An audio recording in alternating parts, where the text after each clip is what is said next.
que es la que estipula los compromisos, o perdón, desarrolla los compromisos entre Colombia y México y Venezuela, pero ya no está. El capítulo 6 es el que tiene que ver con las reglas de origen.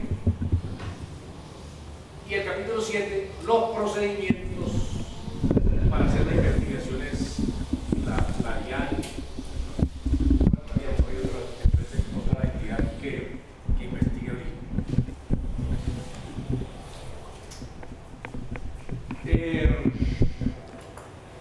Vamos a desarrollar la clase hoy. Son dos clases, hoy y el próximo viernes. La clase la vamos a desarrollar, primero vamos a mirar los acuerdos tradicionales, como son la CAN, Mercosur, ALADI y CARICOM en principio. Y G2, que son los acuerdos tradicionales que datan de muchísimo tiempo, como la CAN de 1968, que se desarrolla en el 70 y pico, luego en el 80 y pico. O sea, es un acuerdo, una zona de libre comercio que tiene bastante tiempo y que ha tenido una cantidad de problemas, que se retiró Venezuela, que se retiró Perú, que Bolivia pone peros. Y entonces esa integración económica entre los países andinos, que era el pensamiento de Bolívar, ha sido bastante problemática. Y ustedes creo que han leído en los periódicos y en el anuncio de que hacer una negociación con Venezuela es tenaz por la cuestión de las divisas. Entonces, que para que le paguen, para que hagan un reembolso, digamos, en el régimen cambiario se llama reembolso, o sea, las divisas que regresan al país, es muy difícil. Entonces tienen que hacerlo por otro tipo de mercados. Desde ahí viene la infracción cambiaria por tratar de que la persona recuperar su dinero, sus divisas, le hacen artimañas y esas artimañas conllevan a que haya en cambios los sancionen por todas esas artimañas. La primera parte son esos TLC o acuerdos tradicionales, y la segunda parte vamos a ver los de última generación, que son Estados Unidos, Canadá, Europa, y últimamente se firmó. ¿Cuál fue el último que se firmó? Costa Rica y Corea. El último es Corea. Entonces, y se hizo una reestructuración de Panamá. Entonces, pero los acuerdos de última generación ya cambian una cantidad de cosas diferentísimas. Por ejemplo, los acuerdos tradicionales que mencioné inicialmente, como la CAN, Mercosur, CARICOM, todos esos acuerdos, hay una entidad que emite el certificado de origen, una entidad gubernamental.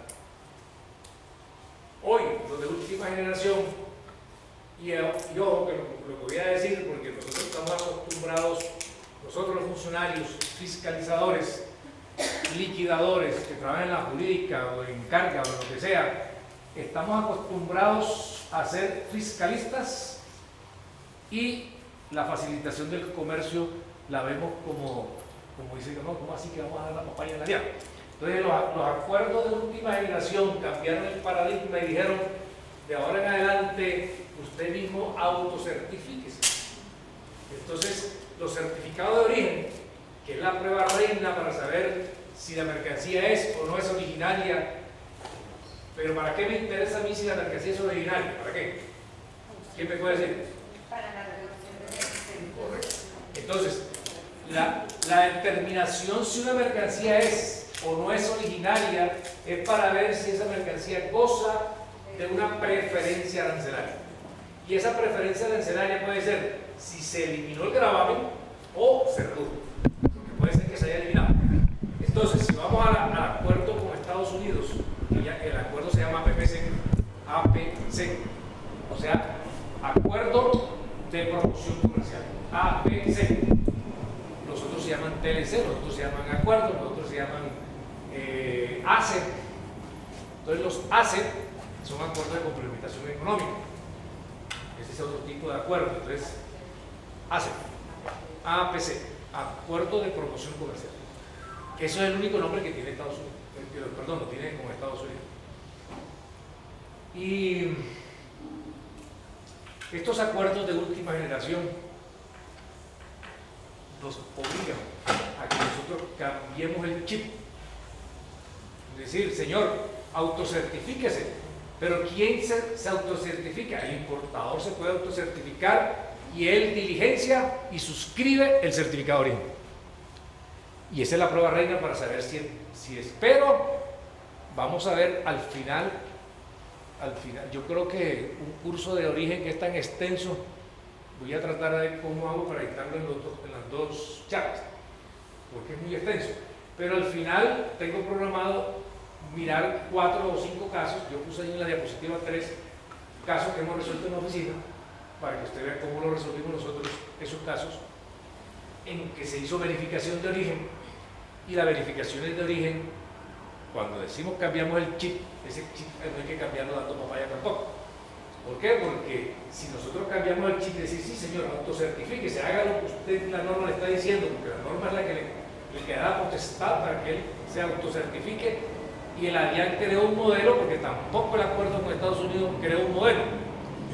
Los acuerdos de primera generación, el modelo que se utiliza en el certificado de origen es el modelo que implantó la LADI. Y digo, sigan el modelo del formato de certificado de origen que implantó a LADI allá en 1980. Y entonces ese formato está preestablecido y es obligatoria su aplicación. Pero los acuerdos de última generación dijeron, haga el formato como usted le dé la gana, certifique como usted le dé la gana. Entonces la gente ve eso como, no sé cómo así que vamos a dar, no, esa es otra concepción de autocontrol. Es decir, que las empresas están diciéndole, haga lo que usted le gana, pero ese que le da gana es entre comillas dentro del ordenamiento jurídico. O sea, haga lo que quiera, pero no se salga del ordenamiento jurídico. Entonces, si usted se sale del ordenamiento jurídico, hay unas consecuencias que están las liquidaciones oficiales de corrección, las sanciones, le quitan la potestad para que vuelva a importar bajo esas preferencias. Entonces, hay una cantidad de sanciones por violar la.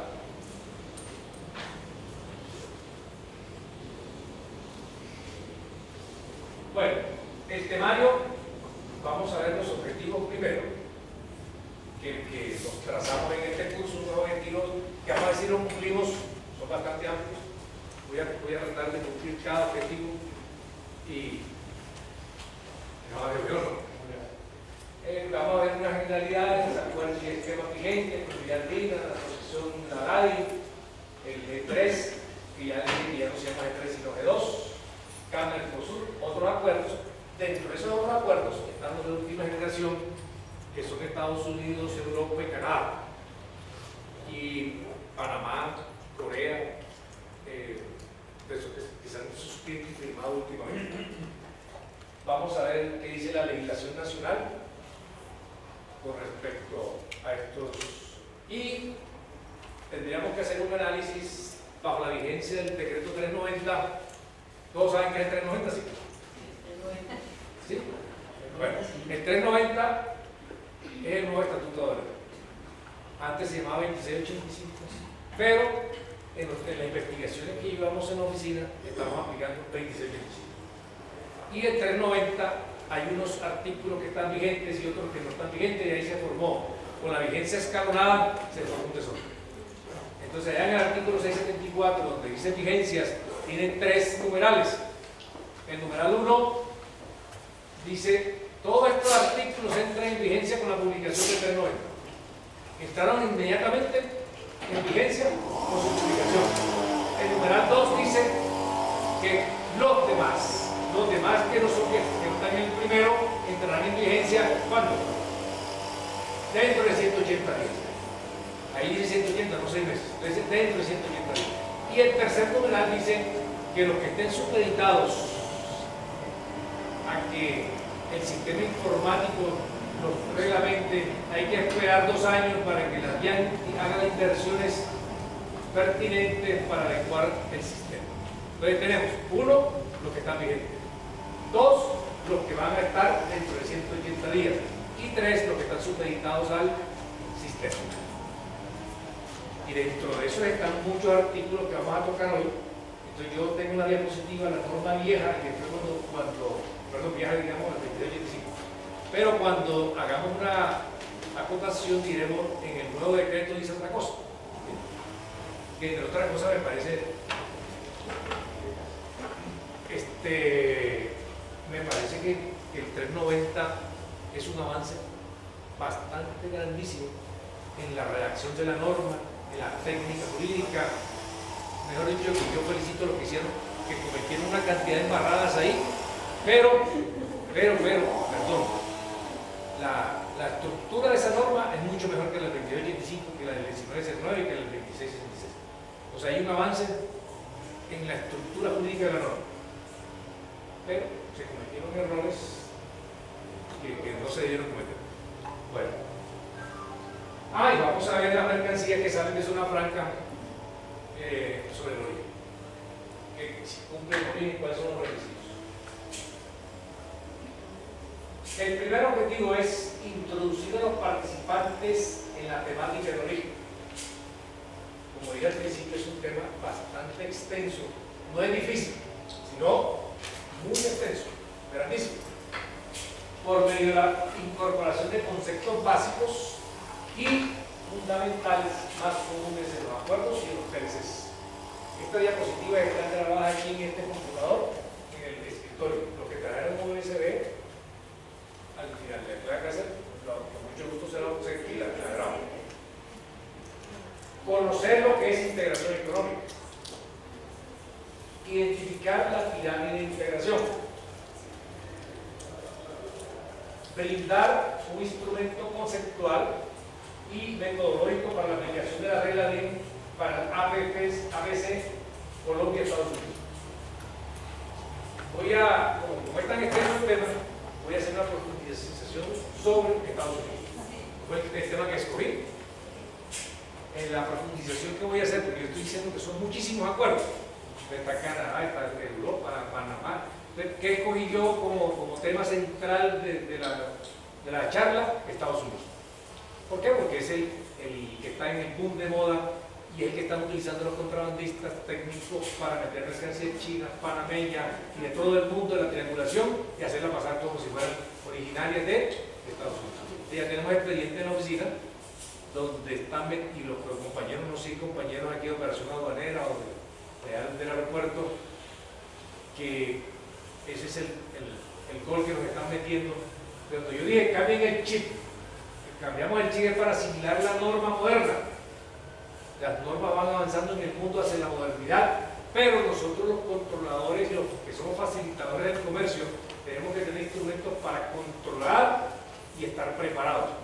Yo lamentablemente veo que este tipo de charlas a mí me gusta, porque yo soy docente de hace 20, 25 años y a mí me fascina dictar clases y felicito al sindicato porque en realidad capacitar a los compañeros, la educación es el avance de la sociedad. Entonces, si nosotros nos educamos, vamos a avanzar. Lamentablemente, últimamente veo que la capacitación, ¿cómo dices? A través de la capacitación yo la veo como grave.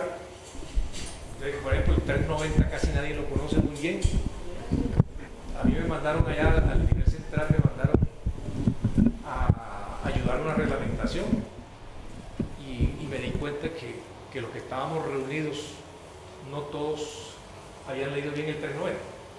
Mi hermana se murió, yo me fui para Barranquilla y duré 8 días allá y 8 días me la pasé estudiando el 390. Y aunque estaba viendo a mi hermana muerta, yo estaba estudiando porque me llamaron a que yo participara en una reglamentación y me tuve que llevar el decreto para presentarme luego bien estudiado.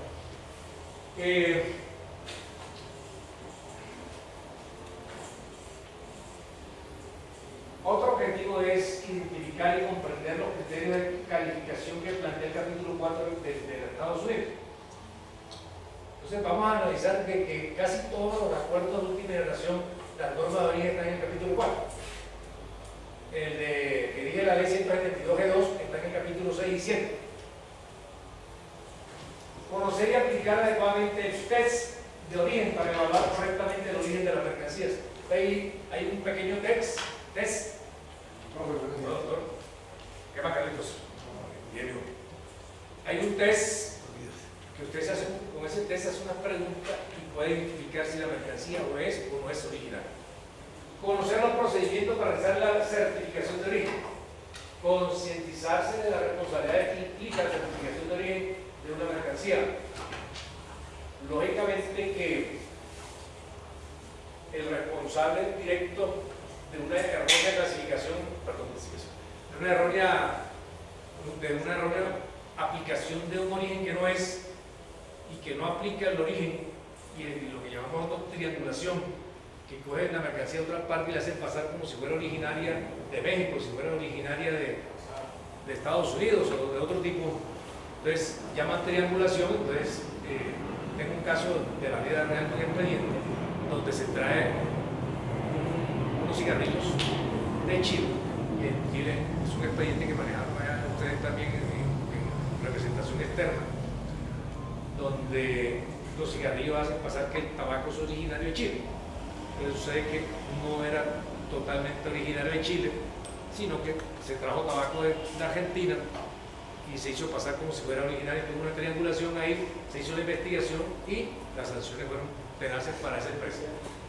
Bueno, analizar 3 casos prácticos de verificación de origen llevados a cabo por la coordinación del servicio de origen. El competente hoy para hacer verificación de origen es la coordinación del servicio de origen, que queda en la subdirección técnica, donde está la doctora Adaira Yepes, y la jefa de la coordinación es Diana García. Coordinación del servicio de origen. La coordinación del servicio de origen queda en la subdirección técnica aduanera, y ella es la competente para hacer las verificaciones de origen.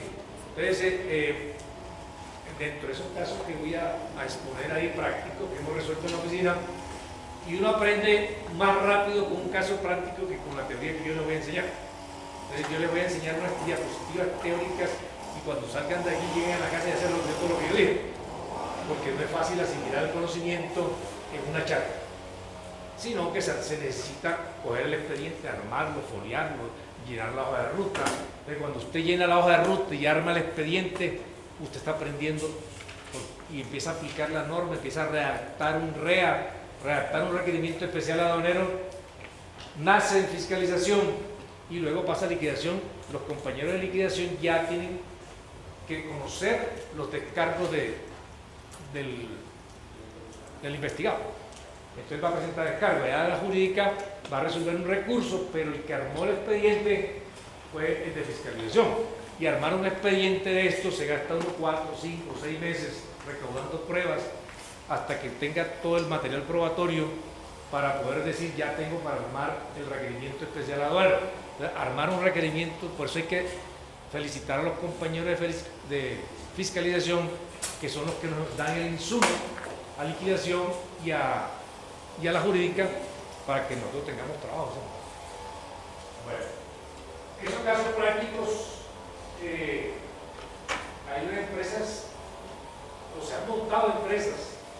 Yo no sé si ustedes, no voy a decir los nombres ahorita, porque yo no voy a decir los nombres, pero se han montado varias empresas, WAPs, que se dedicaron a meter contrabando técnico, y son WAPs grandísimos, donde el contrabando técnico que han metido no solamente es en la valoración de las mercancías, porque vamos a ver precios ostensiblemente bajos, pero los requetes ostensiblemente bajos.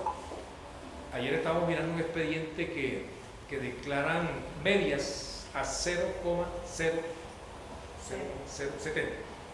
O sea, estamos hablando de 7 centésimos de dólar, 7 centésimas de dólar, y estaban entre 0,07 y 0,20. Las 0,20 ya eran carísimas, me parece. 20 centavos de dólar, unas medias regaladas. Entonces vamos al SAR, y ese, que no voy a justificar el SAR tampoco, porque ese SAR también es un desastre. Entonces, el SAR dice 1,70 a 2,20. Entonces ya un par de medias, 1,70 me parece que está demasiado caro, porque 1,70 ¿cuánto es? 5.100 pesos. Un par de medias a FOB, porque esos son valores FOB. O sea, un valor FOB de 1,70 me parece. Entonces el SAR está desfasado. Entonces eso es un desastre la base de precios que tenemos nosotros, y eso es obligación por la convenio, las decisiones de la CAN, de que tengamos una base de precios real, que no sea ficticia y que no sea arbitraria. Pero se montan precios ahí que no sé cómo se hagan. Y el contrabando técnico, que tiene que ver con la valoración de mercancías, también se metió el contrabando técnico con el origen. Entonces el origen es un tema importantísimo para aquellos que quieran profundizar. Yo les voy a regalar toda mi diapositiva, les voy a regalar el material que tengo. Ese material lo he recaudado en 5 años, llevo 5 años estudiando origen. Yo soy especialista en arancel, no en origen. El tema mío duro es arancel. Pero ahorita me metí en origen y estoy dando también clases de valoración. Pero el tema, los 3 columnas vertebrales son muy interesantes. Pero origen hay que leer mucho, eso hay que leerse todo el clausulado de los acuerdos, donde encuentra uno lo que necesita. Entonces, dentro de esos casos, vamos a encontrar cuántos goles nos han metido varias empresas que son WAPs, que han trabajado durante 5 o 6 años metiendo. Ahorita le sacamos a uno de esos, un REA de 16.000 millones, otro de 11.000 millones y otro de 6.000 millones. No, ¿por quién no paga? Aquí hay alguien de cobranza, ¿no? Porque estuvo en cobranza, yo estuve en cobranza. ¿No paga? Eso se llama difícil. Eso es un título de valor incobrable. Eso no lo va a cobrar nadie. 16.000 millones. No, suman más, 16 más otros, si da como 20 y pico. Bueno, empecemos. El porqué de los acuerdos comerciales. La primera pregunta que nos hacemos, ¿por qué? ¿Por qué razón se hacen acuerdos comerciales? Entonces nos remontamos allá a la época de Gaviria, el doctor César Gaviria, que fue el que abrió de la apertura económica, y un librito que estudiaron economía, compañeros acá que sean economistas, cuando están estudiando el primer que mandan a leer el profesor, le hacen la apertura económica, y ahí aparece toda la historia del doctor Gaviria en el año 1990-91, y nace la nueva constitución también en 1991. Cambiamos la constitución de 1886 a la constitución de 1991, una donde se acuerdan que el preámbulo de la constitución dice Colombia un estado pluralista, democrático, participativo, ¿sí? Una teoría muy bonita que se cumple a veces, se cumple, que seamos participativos, democráticos, pluralistas y todo eso. Esa apertura de la economía con el fin de lograr beneficios para los nacionales. Eso, primera frase, mira, pues era cierto. Era cierto que esa apertura beneficia a los nacionales. Entonces, a partir de 1991 hasta los albores del 2000 se quebraron en empresas con la apertura del señor Gaviria. Entonces, quebraron totalmente porque la apertura se implementó al así sin preparación previa para que las empresas se hicieran reconversión industriales y toda una cantidad de cosas que se le tenía que uno preparar para poder afrontar la invasión de productos muchísimo más baratos que, por ejemplo, el maíz, el trigo y todo eso. Quebraron a los agricultores y ya no se siembra algodón. El kilo de la tonelada de algodón de Estados Unidos está en 186 y la de nosotros vale 390. La tonelada que produce del Río del Acero está en 700 y pico, y la tonelada que sale de Venezuela está en 200. Entonces, eso es un desastre dentro de la balanza. Cuando usted pone balanzas, la balanza de pago, la balanza cambiaria, y ustedes saben, estamos en una balanza deficitaria. Entonces, decimos que con el fin de lograr beneficios para los nacionales me parece relativo, de que esa apertura haya beneficiado a los nacionales, potenciando el crecimiento económico. Entonces no podemos negar que Colombia ha crecido. Si ha crecido, hoy Colombia no es igual a lo de hace 15 años, pero ese crecimiento también está inyectado por narcotráfico, por lavado de activos y un montón de cosas que hacen que Colombia crezca. Y usted ve que en Bogotá se están construyendo edificios por todos lados, y en Pereira, y en todas partes. Manizales, yo fui a Manizales porque está precioso. Entonces, pero hay inyección de lavado de activos y hay otras cosas que no solamente es el crecimiento económico de la industria está quejándose porque está quebrada. Generando empleo, siguen generando empleo. Entonces, las aperturas lo que hicieron que introdujeron acuerdos comerciales, y los acuerdos comerciales tienen algo que se llama el programa de liberación. Todos los acuerdos comerciales tienen un programa de liberación. Ese programa de liberación está diciendo, por decir el que vamos a recalcar, que es el de APC, Colombia, Estados Unidos, el acuerdo de promoción comercial. Ese acuerdo dice, la liberación, perdón, está reglamentada en el decreto 730. Entonces ese decreto 730 en su estructura está desglosado en categorías. Entonces está la categoría A, B, C, D, E, F, G. Entonces esas categorías van desde 0 años hasta el año 19, para decir que en 19 años el programa de liberación será todas las mercancías del universo arancelario 0%. No pagarán nada. Pero la liberación es que paulatinamente se vayan desgravando las mercancías hasta que todas lleguen a cero. Pero entonces, ¿para qué crearon las canastas? La canasta A, dentro del decreto 730, dice que todas las mercancías que estén en la canasta a partir de la firma y de la vigencia del acuerdo con Estados Unidos, pagarán 0% de arancel. Las que estén en la canasta A. Luego vamos a la canasta B, la canasta C, y la liberación va a ser a 5 años, a 8 años, a 7 años, a 10 años, dependiendo del tipo de mercancías. Y habrá una mercancía que la vamos a ver, que está en la canasta E, que dice, no me la toquen, ni en Colombia ni en Estados Unidos, esa no la negocio. Entonces la veremos más adelante, por qué no lo negociaron y qué mercancía no negociaron.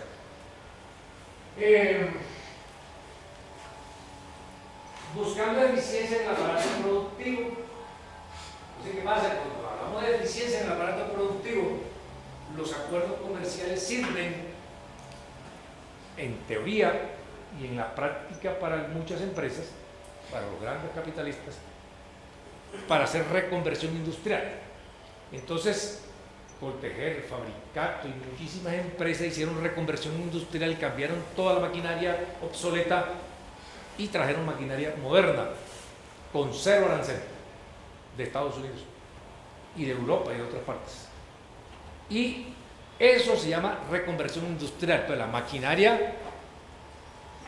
la maquinaria que tenía Coltejer y Fabricato, que casi estaban haciendo las telas obsoletas con la producción, la productividad, digamos, no la producción, porque productividad es mucho más que producción.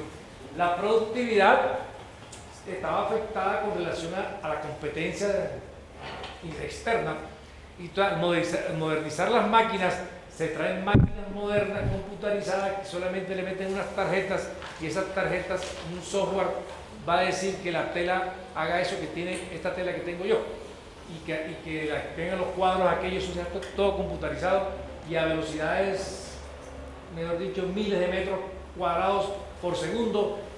Entonces eso hablamos de que hay una eficiencia en el aparato productivo. Entonces no solamente vamos a hablar no quiero ser negativo ni fatalista en relación con la aplicación de los acuerdos. Para mí los acuerdos son más positivos que negativos, aunque sí ha afectado muchísimo a la industria nacional, pero también ha ayudado mucho al pueblo colombiano que compre más barato y hace que la competencia baje los precios. Entonces, cuando hay competencia, si usted va al supermercado y se para un estante y va a comprar una leche, y usted mira aquí en las marcas y mira el precio, y casi siempre hay mucha gente que se va por lo más barato y compra lo más barato, pero hay personas que escogen entre 3 precios caros y escogen el más barato de los 3 caros. Entonces, pero tengo la opción de escoger, de seleccionar. Entonces, ¿por qué? Porque se aperturó el mercado. Entonces eso hace que, miren lo que hizo la superintendencia, me parece admirable ese señor de la SIC, la Superintendencia de Industria y Comercio, los carteles de Kimberly, Familia. Entonces se confabularon para que el papel higiénico tuviera el mismo precio, ¿verdad? Los pañales, toda esa vaina. Y ese señor, el único dedo que dentro del gobierno que está haciendo una vaina buenísima es el superintendente, ¿sí?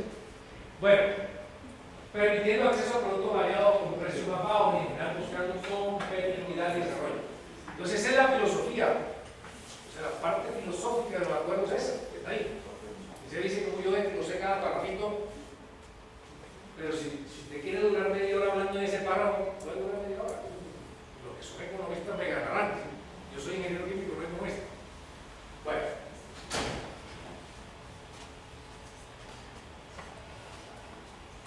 El porqué de la norma de origen. Vamos a ver otras razones. Permite definir dónde ha sido obtenida en su totalidad o producida enteramente una mercancía en el territorio de una o más de las partes.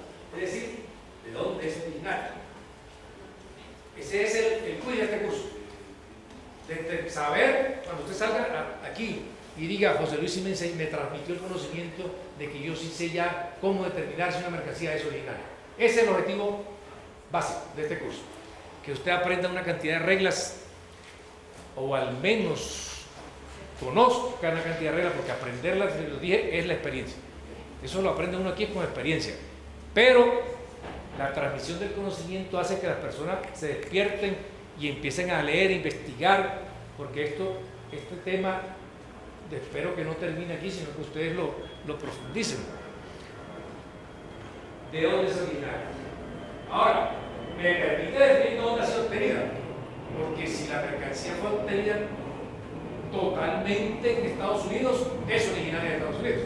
Entonces estamos hablando de un trigo de Estados Unidos y fue obtenido allá y sembrado allá, entonces estamos diciendo que es totalmente originaria de Estados Unidos. Y producida enteramente. Entonces, ¿qué pasa? Que yo voy a hacer una mercancía y esa mercancía necesita un perfeccionamiento que lo están haciendo en Estados Unidos, pero Estados Unidos dice, México es el que sabe hacer perfeccionamiento. Entonces, mandan el perfeccionamiento que se necesita para que la mercancía funcione y México lo hace y luego regresa a Estados Unidos y en Estados Unidos nos manda a nosotros. Vamos a ver un ejemplo de eso, si esa mercancía que hizo esa operación es o no es originaria. O cuando es producida enteramente en el territorio de una o más de las partes y cada uno de los materiales no originarios. Entonces, centre esa palabra que está en mayúsculas, no originarios, que ahí es donde están los goles. Que la mercancía que viene de China, que viene de Europa y que viene de otros países, la involucran dentro de un proceso productivo. Y no quiere decir que por el hecho que sea no originaria, el producto final se califique como original. Entonces yo le puedo meter a una mercancía que estoy fabricando en Estados Unidos, por decir un caso fácil, de la Kenworth de la montaña, una tractomula, o la Freightliner, o cualquier tractomula de esas, que esas tractomulas las hacen en México. Entonces, Colombia tiene el acuerdo G2 con México, y hay una ciudad en México que se llama Mexicali, y en Mexicali está la ensambladora de esas tractomulas. Entonces allá ensamblan, pero cuando ustedes arman la tractomula en un cuadro en Excel y estamos haciendo el estudio de los componentes que conforman la tractomula, encuentran que el motor es un motor Cummins. ¿De dónde son los Cummins? De Estados Unidos, ¿sí o no? La caja de Fuller, ¿de dónde es la caja? No, Estados Unidos. Estados Unidos. El chasis, que es un acero especial, es hecho en Estados Unidos. Los rines son hechos en Estados Unidos. Las llantas, made in USA. Pero el certificado de origen dice mexicano. Sí, entonces vamos a decir que esos no originarios, porque estoy hablando de cuál convenio estoy hablando, ¿cuál acuerdo? G2. G2 es Colombia, Estados Unidos, ¿qué se llama Estados Unidos mexicanos? Colombia, Estados Unidos mexicanos. Entonces, ese acuerdo entre esas dos partes, y aquí en adelante vamos a decir partes con mayúsculas, perdón, con mayúsculas. La palabra parte se escribe en los acuerdos con la letra mayúscula. ¿Por qué? Porque es un sustantivo que denota un nombre especial, parte. O sea que México es una parte y Colombia es una parte, y por eso se coloca con mayúscula. La palabra parte, ¿qué es? ¿Sustantivo o no? Parte es un sustantivo. Recuerden que el sustantivo es aquel que califica a la cosa, que califica a la cosa. Entonces esa tractomula llega aquí a Colombia, Kenworth de la Montaña, que queda allá en la 13. Allá está el distribuidor exclusivo de la Kenworth y está la Freightliner también allá. Entonces, esas tractomulas, en principio, yo hice una investigación sobre esas tractomulas y yo decía, no, pues esta vaina todo es americano. Pero, dentro de los acuerdos dice que la calificación del origen yo la puedo hacer bajo unos criterios. La palabra, ojo, criterios de origen. Entonces, los criterios de origen, está el primero ya, el de arriba. Definir dónde ha sido obtenido en su totalidad, ese es un criterio de origen. El siguiente, o cuando es producido enteramente con no originarios, ese es otro criterio de origen. Pero entonces ese criterio de origen con no originarios tiene que ver con una sección que se llama el BCR. El BCR es el valor de contenido regional. Entonces las normas de origen dicen mínimo el 50% del valor de contenido regional. Entonces cuando hacemos el cálculo del BCR, encontramos que esas tractomulas cumplen el 60%, el 57%, el 62%, o sea que cumplen con un criterio de origen que exige que mínimo sea del 50%. Se pasa del 50% y tenemos que decir que la mercancía sí es originaria, aunque utilizó productos no originarios. Vamos a ver un ejemplo donde las mercancías se traen una mercancía que no son originarias, pero el hecho que yo la someta a un proceso de producción y salto de subpartida, se pasa de una partida a una subpartida a otra partida, ese criterio de salto de subpartida le confiere origen también. Entonces ya tenemos varios, el BCR, salto de subpartida, que son criterios para calificar una mercancía como originaria. Empleado en la producción de la mercancía sufre el correspondiente cambio en la clasificación arancelaria. Entonces se convierte en otra cosa. O cuando la mercancía, de otro modo, satisface cualquier requisito del valor de contenido regional, eso que estamos leyendo aquí son los criterios de origen con que yo voy a clasificar la mercancía. Aplicable u otros requisitos especificados, por ejemplo, en el anexo 4.1 y en el anexo 3A, que son las reglas específicas de origen del sector textil y del vestir. Entonces vamos al acuerdo con Estados Unidos. Las normas de origen están en el capítulo 4 del acuerdo con Estados Unidos, capítulo 4. Pero cuando yo voy a ver una norma que se llaman reos, los reos son requisitos específicos de origen, significa reo. Entonces esos requisitos específicos de origen ya no están en el capítulo 4, sino en el 4.1. Y vamos a ver ejemplos de requisitos específicos de origen.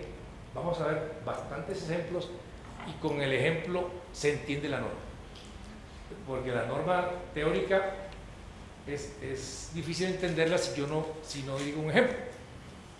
Cuando usted le dicen ¿qué es una diferencia de cuadrados? En álgebra. ¿Sí? ¿Quién se acuerda que es una diferencia de cuadrados aquí? ¿Matemático aquí no hay? ¿Oh? Eso que usted dice se llama el cuadrado de una diferencia. ¿Qué es al revés? El cuadrado de una diferencia es el cuadrado del primero menos el doble producto del primero por segundo más el cuadrado del último. Eso que dijo ella se llama el cuadrado de una diferencia, pero la diferencia de cuadrado es que este es un cuadrado y este es otro cuadrado y tiene un menos en la mitad. Esa es la diferencia de cuadrado. Entonces, pero cuando hacemos un ejemplo, cuando hacemos el ejemplo y yo desarrollo el ejemplo, tú dices, eso es una diferencia de cuadrado. O sea, lo entiendo fácil porque ya vi el ejemplo. Entonces, con el ejemplo es que vamos a aprender eso. O cuando la mercancía es producida enteramente en el territorio de una o más parte a partir exclusivamente de materiales originarios. Ahí arriba decía que se produjo con materiales no originales, pero aquí se produce con materiales totalmente originarios de Estados Unidos o de alguna de las partes. Y por último dice que las normas de origen son parte esencial de la regla del comercio. Las aplican los países para conferir beneficios a productos o mercaderías o para contrarrestar subvenciones a las exportaciones de otros países.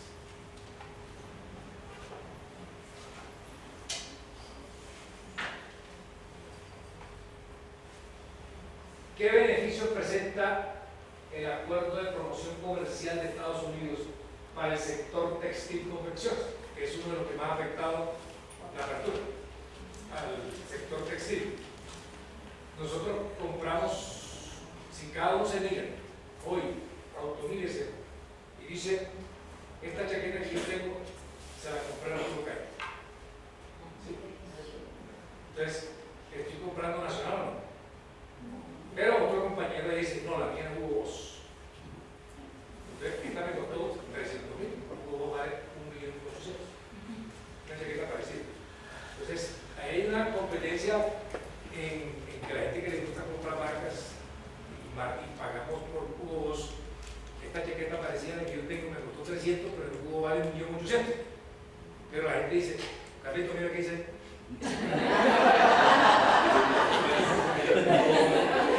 El Carlito dice, uy, no sé, Hugo Boss. ¿Sí?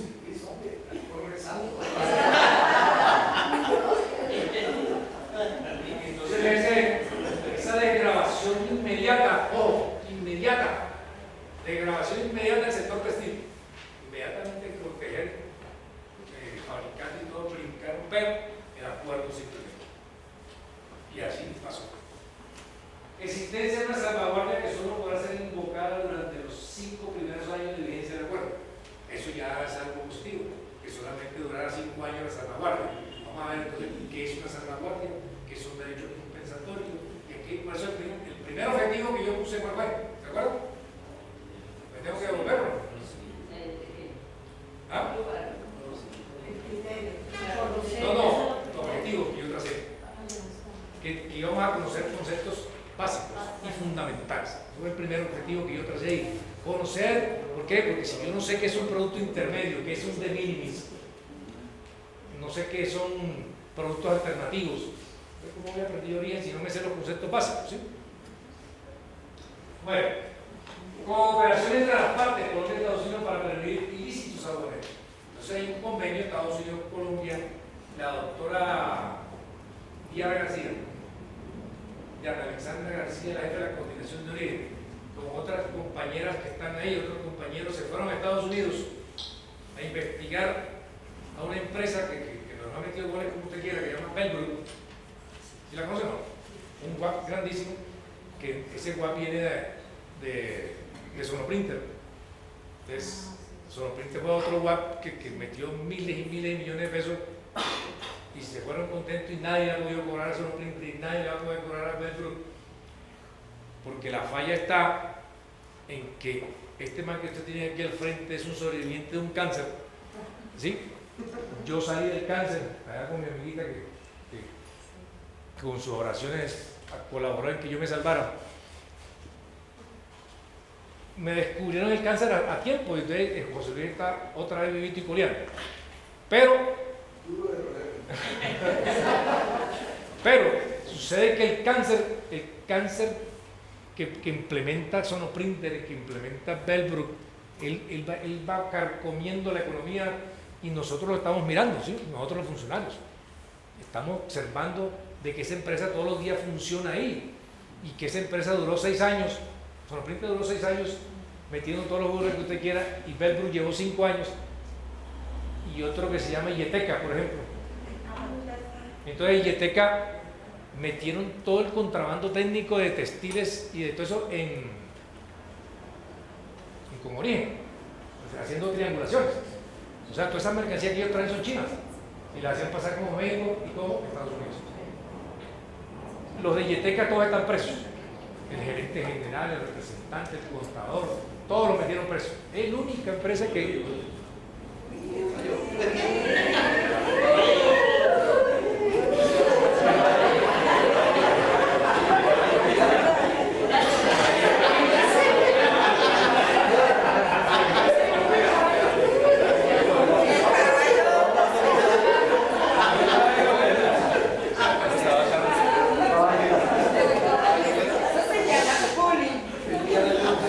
Bueno, eso me gusta que se alegren, que la clase no sea tan aburrida.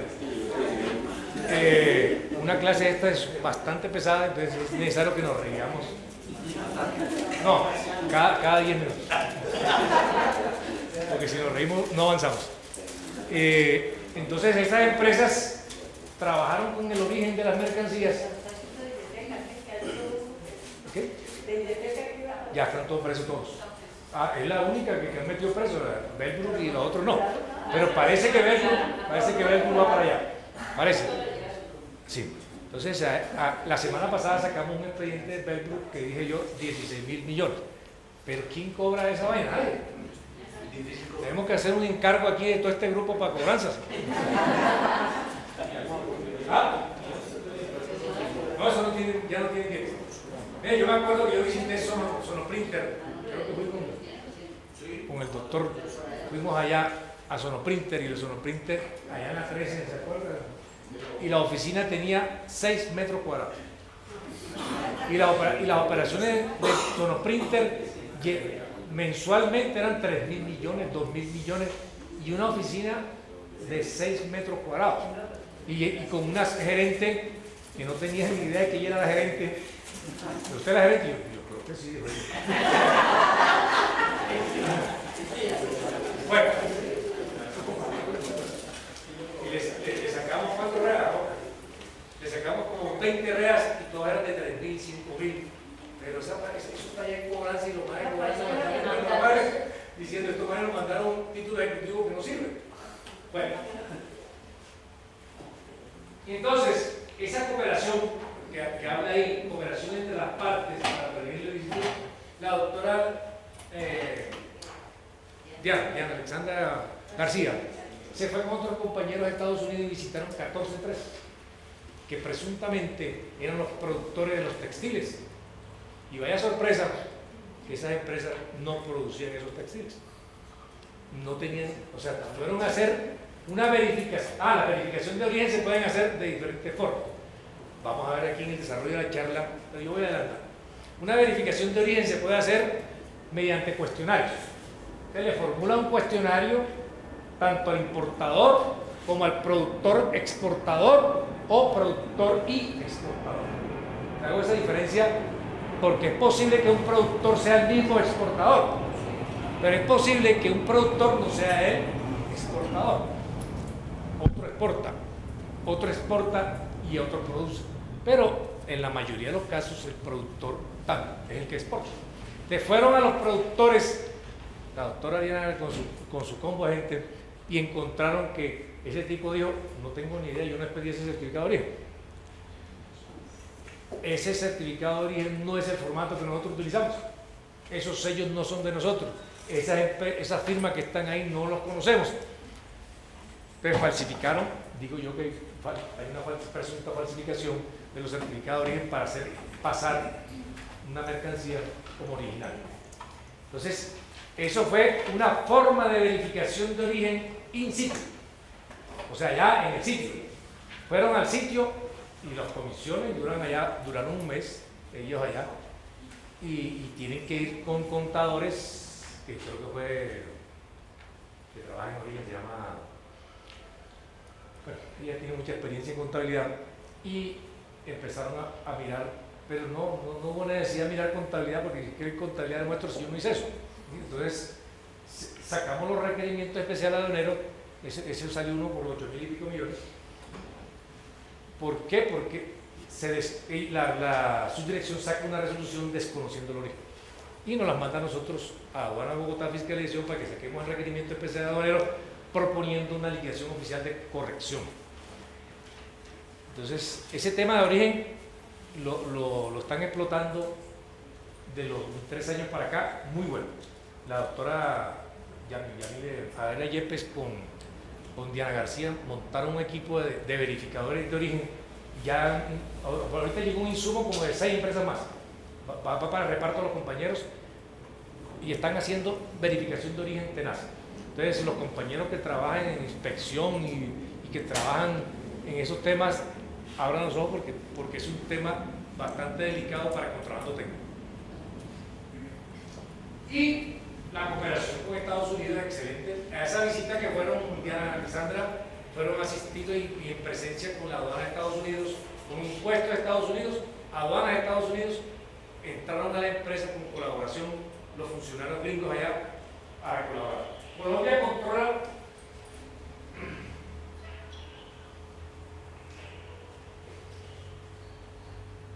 controla la importación sobre ciertas mercancías como ropa usada, calzado usado, entre otros, los cuales se mantendrán en el marco del APC, Acuerdo de Promoción Comercial. Esto quiere decir que dichas mercancías no podrán ingresar a nuestro país con preferencias arancelarias, sino que no podrán ser importadas y ser pagas el arancel. Anexo 2.2 del capítulo 2 del APC. Ya se estableció que ese tipo de mercancías bajo el acuerdo con Estados Unidos ni que paguen ni con preferencia. A su vez, Estados Unidos presenta prohibiciones para la importación de determinadas mercancías. Vamos a ver más adelante el listado cuáles son las prohibiciones. ¿Qué es la integración económica? Es el término con el cual definimos las distintas formas con las cuales la economía se integra. Esto parece como un lógico, algo así fácil. Pero, ¿qué es? Estamos utilizando en la definición la misma palabra que yo pregunto. Pero, si usted quiere indagar sobre integración económica, lo que va a encontrar son centenares de libros de muchísimos economistas, pero algo muy sencillo es cuando los países se integran ¿para qué? Para la apertura de la frontera, para el intercambio de productos, para la generación de empleo. Mejor dicho, podemos hacer un listado teórico, digamos teórico, porque en la práctica no sé si se cumplan todo el listado que dice ahí. Generación de empleo, eso es relativo. Porque a medida que hay generación de empleo también hay despido, porque si una empresa tiene una máquina donde trabaja el hijo mío, por ejemplo, él es jefe de producción de una fábrica, por allá, el ingeniero mecánico. Él me dijo, papá, trajeron 2 inyectoras y tuvimos que botar 7. Porque las máquinas reemplazaron al hombre. ¿Sí? Entonces, eso es generación de empleo con las aperturas en relativo y decir, por ejemplo, una ensambladora de carros. ¿Ustedes han visto una ensambladora sin al menos en video? Sí. Los robots arman el carro. Es una máquina que anteriormente era con la llave y que se van cargando, tuercas. Ahorita todo lo hacen las máquinas y todas esas máquinas por motores tenían 1800 empleados, hoy tienen 19. Ahorita entrevistaron por motores que cumplió 60 años. Cumplió 60 años, el Bendy lo entrevistó y venía en el carro y estaban entrevistando al gerente general y el tipo dijo eso, que anteriormente tenían 1800, pero no solamente por la reconversión industrial de las máquinas, sino porque la apertura económica, ahorita acabamos de firmar Corea, el acuerdo con Corea, y meter carros de Corea sin pago de arancel. La gente dice, ¿qué voy a comprar yo un Spark? Me compro mejor Corea, ¿qué carros son? Kia. Un Kia. Y me compro mejor un Kia. Y entonces ahí viene la problemática de si la balanza es deficitaria o si la balanza... ¿Usted qué opina? ¿Es deficitaria o es favorable? Totalmente deficitaria. ¿Sí? Afectando todo. Entre mayor integración, menos limitaciones o barreras al comercio entre los países que se integran. Entonces, si se integran, se nos integramos y empiezan la idea es eliminar las barreras. Quítenle todas las barreras, arancelarias y pararancelarias. Entonces, las arancelarias tienen que ver con el gravamen. Solamente gravamen arancelario. El IVA no se negocia. Hagan esa observación. Las mercancías que se importan, aquellas que causan IVA, tendrán que pagar el IVA. Y las que no causan, no lo causarán por el artículo 424 del estatuto. tributario. Pero lo que se negocia es el arancel, el IVA no. Esas son medidas arancelarias. Las pararancelarias, entonces dice, señor, quíteme todas las medidas pararancelarias que usted tenga. Dígame una pararancelaria ustedes. ¿Quién? El dumping, una. Otra. No, pero el dumping sí no lo puede quitar. Prohibición. No, el dumping sí no lo puede quitar porque mercancías, bueno, dumping dentro del acuerdo. Porque, ¿quién es el que más mete dumping? ¿Quién? El país que más mete dumping. China. Entonces usted va a ver que todas las resoluciones que nosotros tenemos en la oficina son de China. Mercancía original de China, no de China, de China, de China. Entonces son que los chinos venden mercancías ahorita estamos mirando un disciplinario que leyó un compañero y me di cuenta leyendo el pliego de cargos, ayer me lo estaba leyendo, pliego de cargos que le formuló el interés, le formuló al compañero, que no voy a decir el nombre, sino los hechos, y me di cuenta que el compañero del interés no tiene ni idea de qué es un don. Le están diciendo que en la época en que él fue inspector, dio levante con mercancía ostensiblemente, que los precios eran ostensiblemente bajos. Entonces las normas aduaneras dicen que cuando las mercancías cuando se declaren mercancías con precios ostensiblemente bajos, hay que generar la controversia. El funcionario inspector tiene que generar controversia. Y yo lo que vi ahí es que el funcionario lo que hizo fue una omisión del deber, porque es un deber generar la controversia. Él omitió generar el deber. Para mí es una falta grave, pero la interés se la puso gravísima, que es para destitución. Entonces dice, la conducta que se da, la tipifican dentro del numeral 50 del artículo 48, es aquella que el funcionario favorece a un tercero en la evasión de tributos y que viola el régimen laboral. ¿Quién viola el régimen laboral? ¿Ah? El usuario. Oiga, el viola el régimen laboral no es el usuario, no es el funcionario.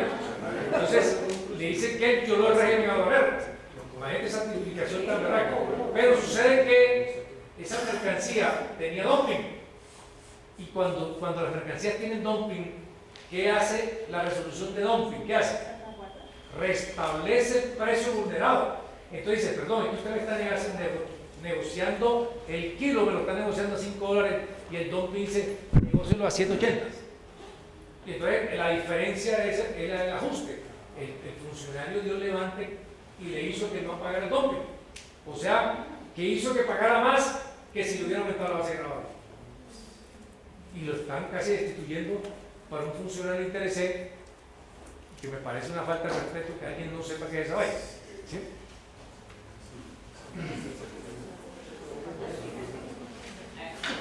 Bueno, la pirámide de integración, muy importante que distingamos eso que está en esa pirámide. Esto no confundan la pirámide de integración con la pirámide de Kelsen, que son dos cosas diferentes. La pirámide de Kelsen, a los que son abogados acá y los que no son, es la que me expresa la jerarquía de las normas. Que arriba de la pirámide está que cuál es la máxima de todo. Arriba de la Constitución, los tratados internacionales. Entonces, arriba de la Constitución, después viene la Constitución. Y después las leyes, y los decretos ley, los decretos, resoluciones, y lo que viene, que estamos acostumbrados aquí en la DIAN a sacar circulares, memorandos, que todo lo cambiamos. Bueno, el nivel de integración es proporcional al vínculo normativo. Entonces, en la pirámide tenemos una integración económica, que la autoridad supranacional toma las decisiones política, fiscal y monetaria. En la unión económica hay una armonización de las políticas fiscales o monetarias. En el mercado común, libre circulación de personas y de capital. En la unión aduanera se establece un arancel externo común frente a terceros. En el área de libre comercio, como la CAMPO es un área de libre comercio, eliminación de barreras al comercio entre dos o más países.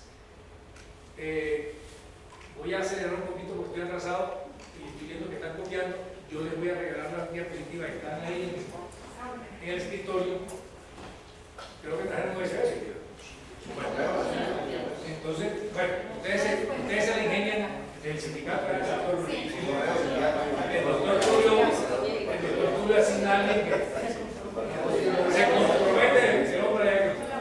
Entonces, para que presten, yo creo que presten atención mejor y hoy no van a aprender a oír.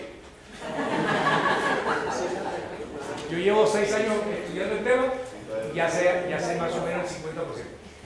Entonces, el tema de origen es complejo, o sea, es un tema que hay que leer muchísimo, las normas son extensas, son centenares de páginas, pero la idea es que hoy tengan la noción y que la inquietud. Yo quiero crear una inquietud para aquellos que les interese el tema y lo profundicen. Bueno, sigamos. Voy a acelerar un poquito. Forma de integración y clasificación de acuerdos.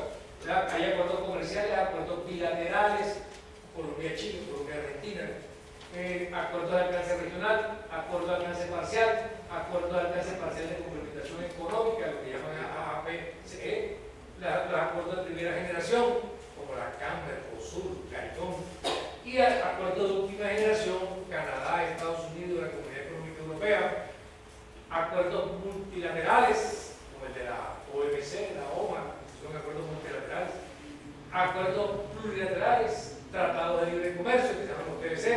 Entonces, miren toda la reclasificación que puede existir dentro del acuerdo.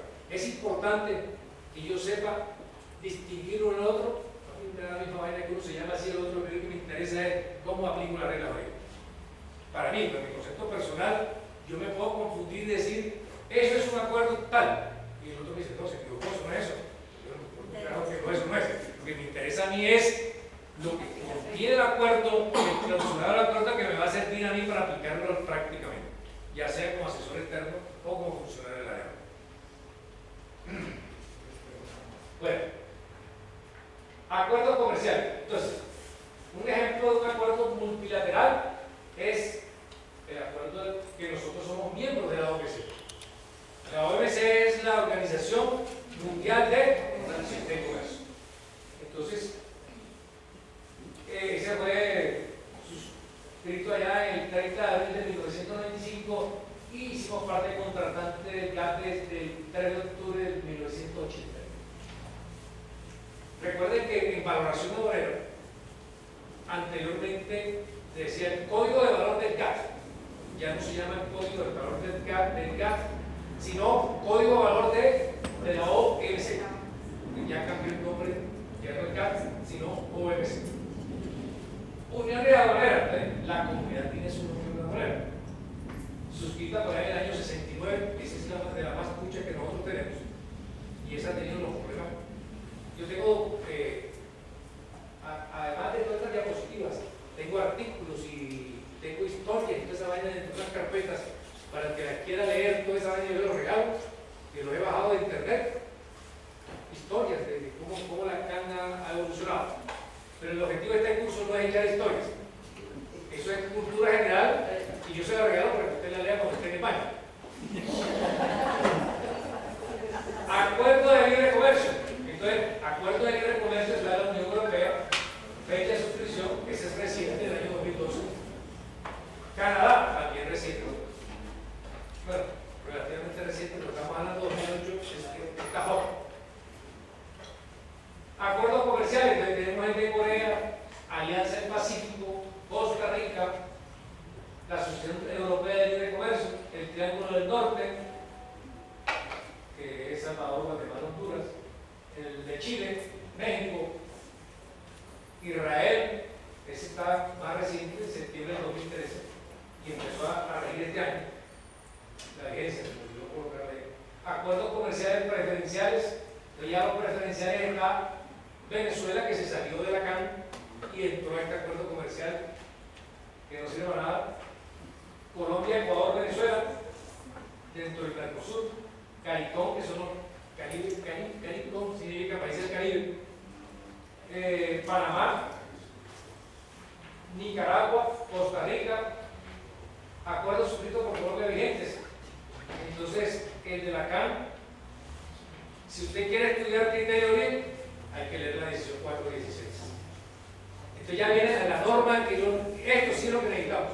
la norma que yo necesito para conocer el origen, la 416. De la ALADI, la 252. De Chile, el 2717. De CARICOM, el 2891. El 33. Bueno, ahí corren ese G3 y debe ser G2. Pero sigue la ley 172, que esa es la que yo dije que tiene casi 400 páginas. Colombia-Cuba, está el decreto 325. Mercosur, la decisión 140, perdón, el decreto 141. Colombia-Guatemala, Colombia-Nicaragua, Colombia-Costa Rica, Colombia-Salvador, Colombia-Honduras, Colombia-Panamá. Entonces ahí tiene usted un cuadro ilustrativo de consulta. Cuando necesite buscar una norma, usted le pregunta a Google o para una página así fácil. Entran a, si no la tienen en su computador, usted le dice FTP, público. Entran al computador y ahí en público entran a la dirección de aduanas. La dirección de aduanas entra a la subdirección de gestión técnica aduanera. De ahí pasan a origen, a la coordinación de origen, y en la coordinación de origen dice acuerdos. Y ahí encuentran todos los acuerdos que usted quiera. Bueno, todos los que están vigentes, no los que usted quiera, sino los que están vigentes. Bueno, acuerdo vigente en conversaciones, Comunidad Andina de Naciones, Asociación Latinoamericana, ALADI, el G2, para que se me olvidó borrar eso, el Cámara del Sur, CARICOM, otros que son de última generación. Acuerdo y esquema vigente para exportaciones, los mismos. Norma de origen.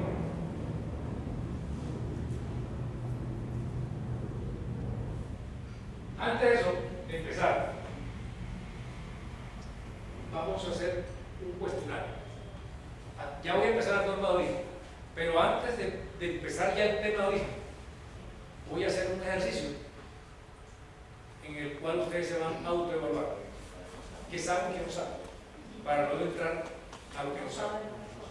Entonces, esto por lo general yo lo hago escrito, pero lo vamos a hacer en público, aquí. Entonces, el que sepa la pregunta levanta la mano, perdón, el que sepa la respuesta levanta la mano. Levanta la mano y se le concede la palabra, entonces lo hacemos en orden. Nos vamos a gastar 10 minutos haciendo esto antes de empezar la primera. Dice, vamos a contestar falso o verdadero. Dice, las mercancías que son producidas en Colombia, son siempre originarias de Colombia. Perdón. Este cuestionario son el tipo de preguntas que salen en los concursos. Entonces aquí hay unas palabras que dicen siempre y producidas. Entonces dice las mercancías que son producidas en Colombia siempre son siempre originales de Colombia. ¿Falso o verdadero? Falso.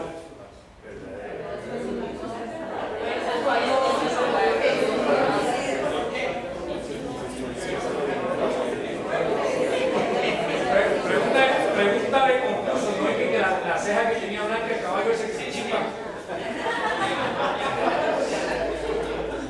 Oiga, a mí me pareció una falta de respeto a la reacción de esas preguntas en el concurso. Bueno, falso o verdadero. Levante la mano que diga falso. Levante la mano que diga falso. ¿El resto es verdadero entonces o qué? Sí. Bueno, entonces, falso fueron poquitos y fueron que ganaron. Falso.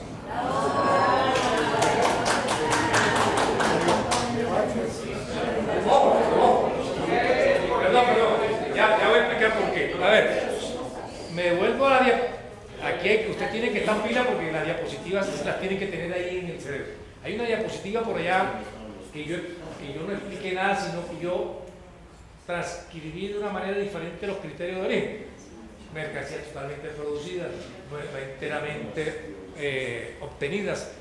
Y dentro de esos criterios yo dije mercancías producidas, pero sé que las mercancías que producen en Colombia puede que sean con productos no originarios. Y si son con productos no originarios, entonces las mercancías producidas siempre son originarias de Colombia. No siempre. ¿Por qué? Porque puede ser con mercancías todas extranjeras, pero entonces eso no digamos extranjeras, no originales. Entonces esa pregunta es falsa. Bueno, esto es como un preámbulo al curso. Para ver qué saben ustedes, que no, si se corta o no. Autoevalúense. Segundo,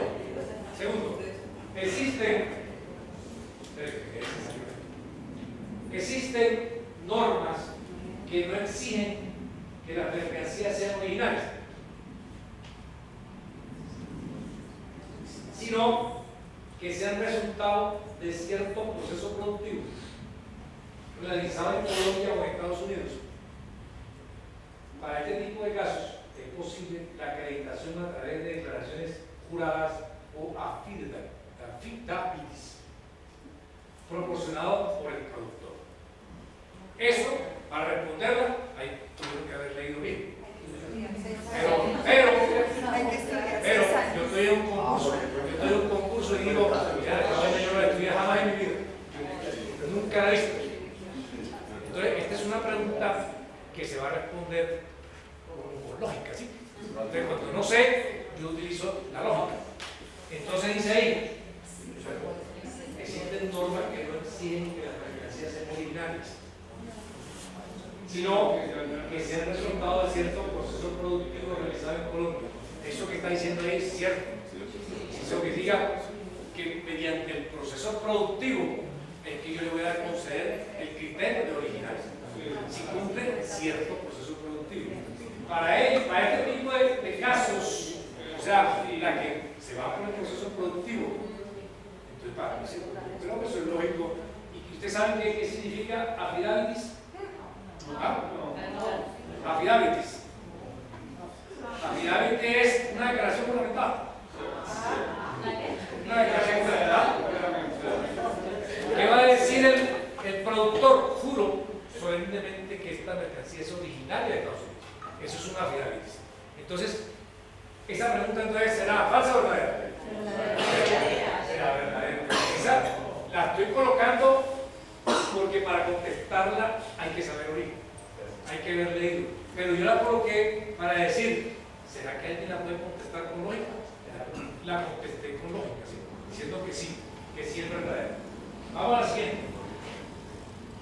Cuando una mercancía es originaria, según la regla de origen de la CAN, aquí metimos la CAN, también es originaria en el marco de Estados Unidos. APC significa Acuerdo de Promoción Comercial de Estados Unidos. Entonces, esas son cascaderas de concurso. Entonces dice, cuando una mercancía es originaria según la regla de la CAN, ¿se acuerdan CAN? Ecuador, Colombia, Perú. Entonces, dice, esa mercancía es originaria de la CAN, también es originaria en el marco de la APC. ¿Falso o verdadero? ¿Quién dice falso? Levante la mano. Falso. Y el resto verdadero. Entonces la respuesta es falso. ¿Por qué? Porque son dos acuerdos diferentes, con reglas diferentes y que cada uno tiene los criterios de origen. Es decir, allá si era la caña original, pero entonces con la regla de Estados Unidos no se original. Pero eso es porque la CAN no negoció en conjunto, sino porque cada cual negoció con Estados Unidos por aparte. Colombia negocia aparte. Si la CAN hubiera negociado en conjunto sería verdad. Eso se llama acumulación. Eso es dentro de los acuerdos se llama acumulación. Bueno, buena observación. 4. Una mercancía. La 4. Una mercancía originaria en el marco del TLC con Estados Unidos es originaria en el marco del acuerdo comercial de Colombia con Chile. Falso. Falso, ¿verdad? Falso. Bueno, 5. El anexo de reglas de origen de la mercancía en el TLC con Estados Unidos del capítulo 4. El capítulo 4 es origen. Que está publicado en el sistema armonizado de clasificación de mercancías.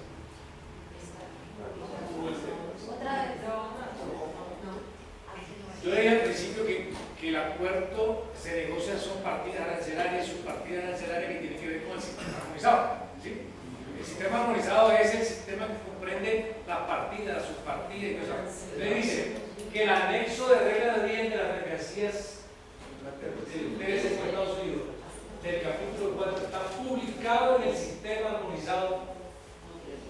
Falso. Una cosa es que utilice el sistema, otra cosa es que haya sido publicado en el sistema. Es falso. Las reglas de origen sirven para evitar que terceros países capturen preferencias arancelarias que no han negociado mediante la práctica fraudulenta denominada triangulación de origen. Esa sí está fallida. Verdadero. Una mercancía originaria producida en una zona franca colombiana puede ser exportada a los Estados Unidos con beneficios arancelarios en el marco del tercer de Estados Unidos. O zona franca. Entonces empezar a persona a decir, pero zona franca es otro país, ¿sí? Es verdad.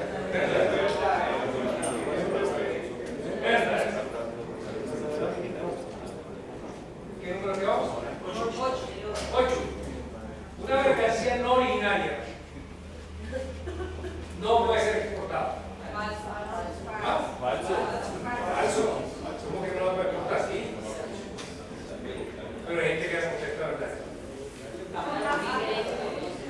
¿Ah? Bueno, un material indirecto A, utilizado en la producción de otra mercancía B y que no está físicamente incorporado a esta, o sea, B, se considera siempre como originaria al evaluar el origen de la mercancía B en el marco del TSE. ¿Cómo oye esa pregunta?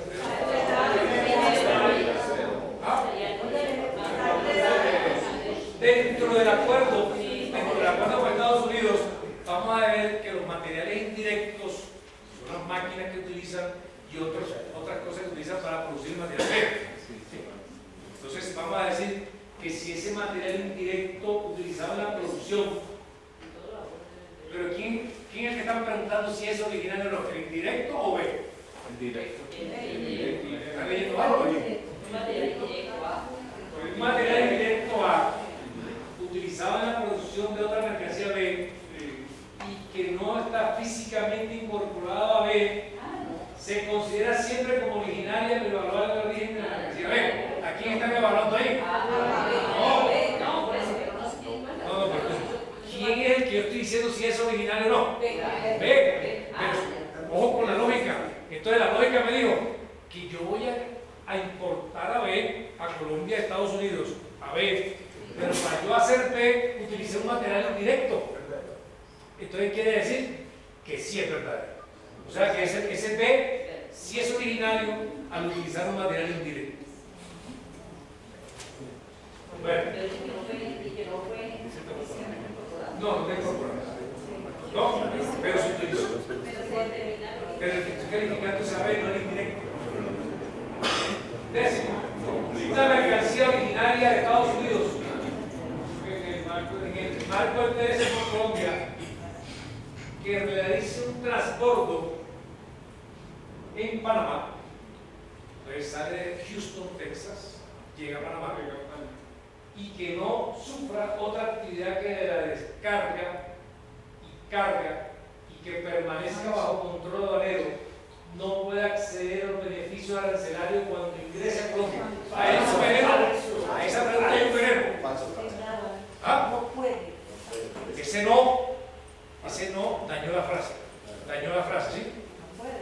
Entonces, eso es lo que hicieron los compañeros que elaboraron los cuestionarios para los concursos nosotros. Le meten esos venenos ahí y uno se confunde. Entonces, el no me está diciendo, porque iba bien, iba bacán. Yo llegué a la conclusión de que sí puede, pero cuando me dice que no puede acceder a los beneficios, ¿sí puede o no puede? Sí puede. Entonces, ¿qué pasa? Que dentro de las normas de origen de primera generación y de segunda generación existe un concepto que se llama expedición directa. Entonces, ¿cuándo las mercancías se consideran originarias? Cuando cumplan los criterios de origen que vamos a ver más adelante, enteramente producida, enteramente obtenida o que cumplan el contenido del valor de PCR. pero que sean con expedición directa. O sea, que salga de Washington a Colombia directamente en un documento de transporte, que usted lo lee en el documento de transporte, en la casilla derecha de la superior va a decir puerto de embarque. ¿Recuerdan que dice allá por arriba? Puerto de embarque, entonces el puerto de embarque va a decir, bueno, Houston, Texas. Y puerto de llegada, Cartagena. Correcto. ¿Eso es expedición directa o no? Sí. Pero, si yo encuentro en el documento que dice Houston, Texas, luego Panamá, luego Colombia, ya no es expedición directa. Entonces, ¿qué pasa? Que el origen se goza, en principio, cuando hay expedición directa. Si no hay expedición directa, entonces se pierde el origen. A menos que, ojo, a menos que haya un tránsito o un transbordo con control aduanero y que tenga la prueba de tránsito y control aduanero. ¿Sí? Bueno. Entonces, aquí me está diciendo que hubo un transbordo, que además del transbordo hubo bajo control aduanero, porque si no hay control aduanero, entonces la prueba de los pesos tiene que probar el señor que hubo bajo control, que estuvo a las autoridades panameñas y que entró allá en una zona franca de Panamá y que entró pero que no le hicieron nada, solamente las manipulaciones de carga y descarga, porque si le hacen una otra cosa diferente, pues porque si le hacen limpieza no le cambia, que si le hacen mantenimiento no le cambia, pero cuando le hagan un proceso productivo adicional, pierde el origen. Entonces, para que llegue a expedición directa, la expedición directa es requisito sine qua non para gozar del origen, pero a veces no hay expedición directa, sino que salta. De aquí se va a este país, de aquí para acá. Y si bajo control aduanero, siguen usando la preferencia. Una mercancía remanufacturada es siempre una mercancía que fue elaborada con piezas usadas.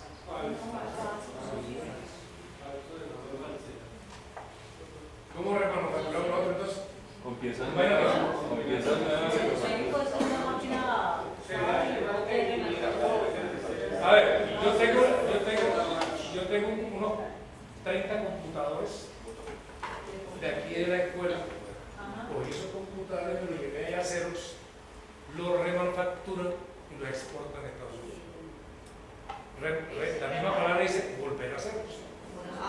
Remanufacturar es volverlos a vivir, volverlos Con piezas nuevas. pero con piezas nuevas.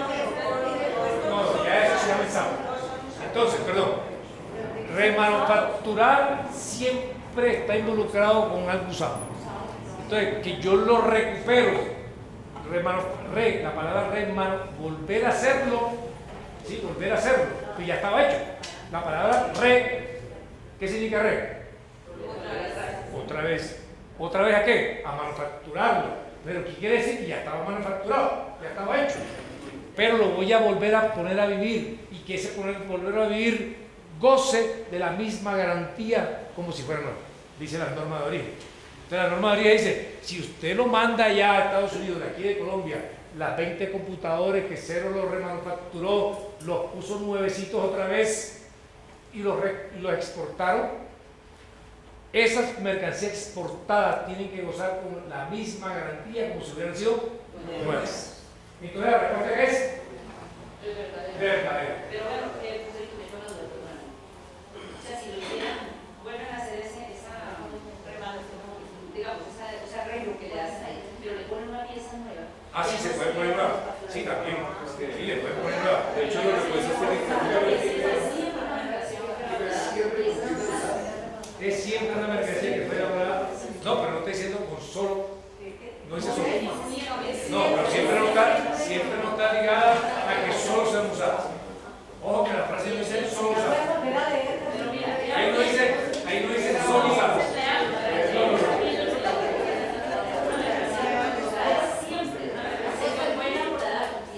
Pero no está diciendo, perdón, ahí no está diciendo que no use nuevas. Ahí no dice eso.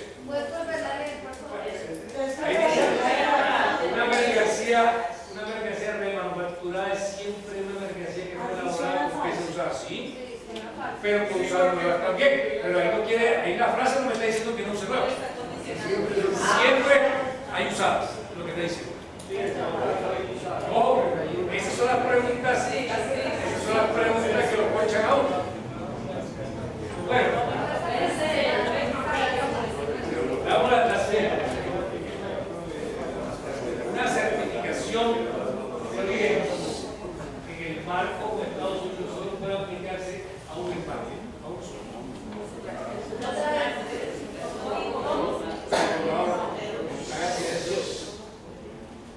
Que una certificación de origen, la palabra certificación de origen es el certificado de origen, para que no se confunda.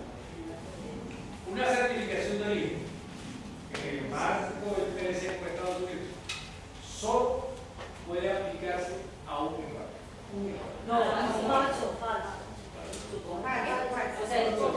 Los acuerdos de última generación, ojo, los acuerdos de última generación se diferencian con los de primera generación, que los de primera generación se aplican a un solo empate. ¿Sí me entendió ya? Aquí queda la respuesta que es falso. O sea que los acuerdos de última generación se pueden aplicar a múltiples empates. Para los acuerdos de última generación se aplican a múltiples empates. Por eso es que digo, los acuerdos de última generación nosotros tenemos que cambiar el chip, porque la redacción que hicieron es totalmente diferente a la que veníamos anterior. Los de antes son obsoletos ya. La de la carne del año 1969, ¿sí? O del 80 por allá, de Montevideo, de la vaina esa de Marrakech, toda esa vaina, eso está viejo ya. Los de última generación abra las piernas totalmente. Entonces dice, el 13, el productor o exportador está obligado a emitir el certificado de origen.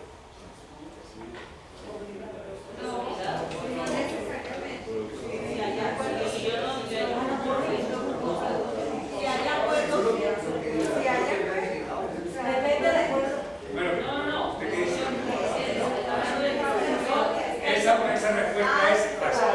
Bueno, ¿por qué? Porque él no es el único obligado. Entonces, los que pueden, recuerden lo que dije al principio, que estos acuerdos de última generación es autocertificado y lo puede hacer el importador.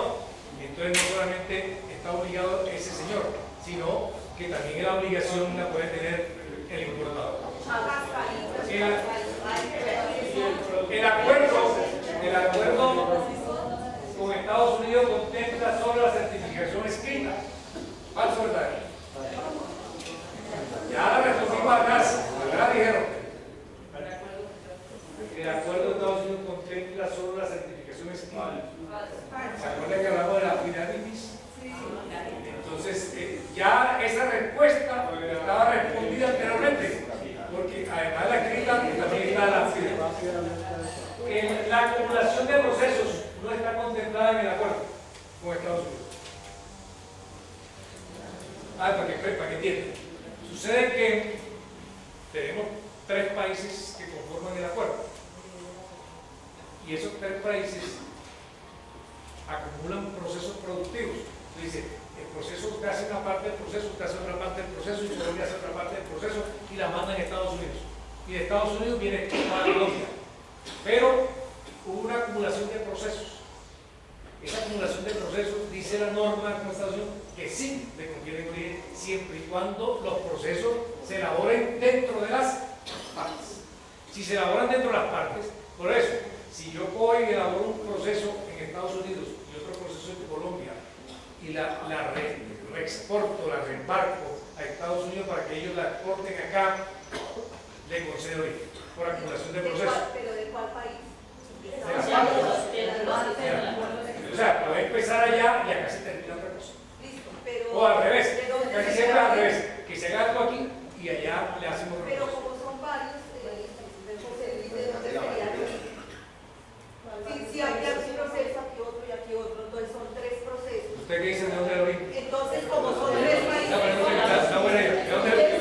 Como son 3 países diferentes, ¿de dónde se lo viene? ¿De dónde se lo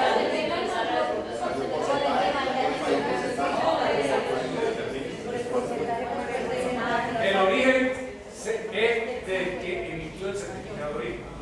Entonces, sucede que, la pregunta ya está buena, sucede que hace esa acumulación de procesos y luego sale de Estados Unidos. ¿Con qué sale de allá?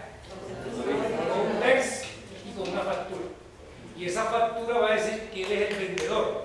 ¿Sí? Y ese vendedor tiene la facultad, por ser productor exportador, de hacer el certificado de origen. Y él hace el certificado de origen y dice originario de Estados Unidos. Él.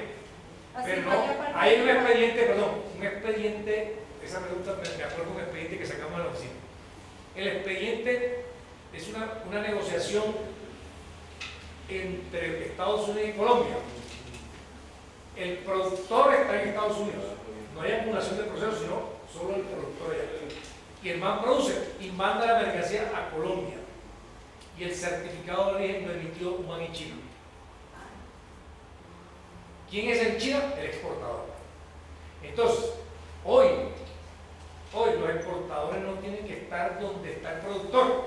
Por eso yo digo que un productor puede ser exportador, pero el productor puede que él no sea el exportador. Entonces, ahora puede facturar un tercero, facturación por un tercer país. Entonces, estamos en Washington produciendo una mercancía. En China está el exportador que factura, perdón, que saca el certificado de origen, y en Nueva York está el que factura. ¿Puede pasar eso o no? Sí. Eso está en la práctica. Facturación por un tercer país. Y la norma que dice, señor, si hay facturación de un tercer país, en la casilla de observaciones coloque eso. Facturación por un tercer país, si no lo coloca, pierde el origen. En todos los, en la casilla de observación. Hay una casilla abajo que se llama observación. Entonces, ese expediente de la oficina, lo voy a mostrar más adelante, la norma que interpretaron, pero parece que se cayó. Parece. Entonces, creo que lo tumbó la subdirección de recursos.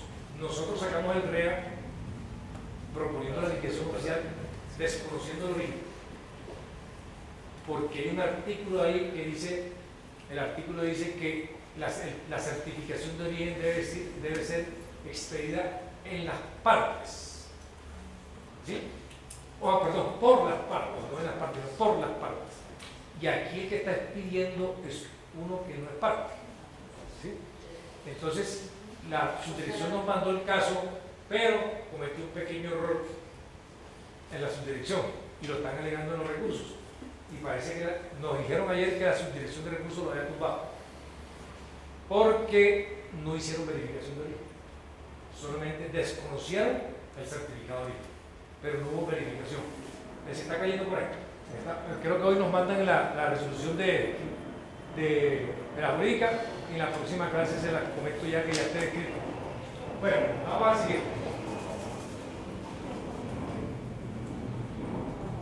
¿Por qué número vamos? 16. El de minimis es una facilidad en el cumplimiento del criterio del valor agregado. ¿Tienen esa variación? Eso lo explicamos ayer, está muy difícil. Ese es más complicado. El 17. Para el cálculo del valor de contenido regional en el acuerdo de Colombia y Estados Unidos, existe un solo método. La norma dice que son 3 métodos, entonces sería más. Esto es falso, ¿cierto? Son 3 métodos.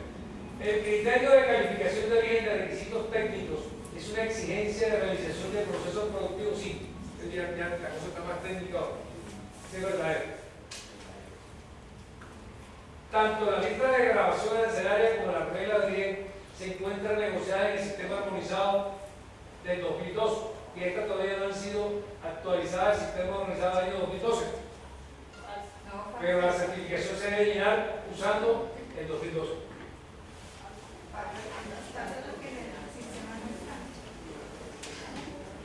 Ese es verdadero porque es utilizar el sistema del 2012.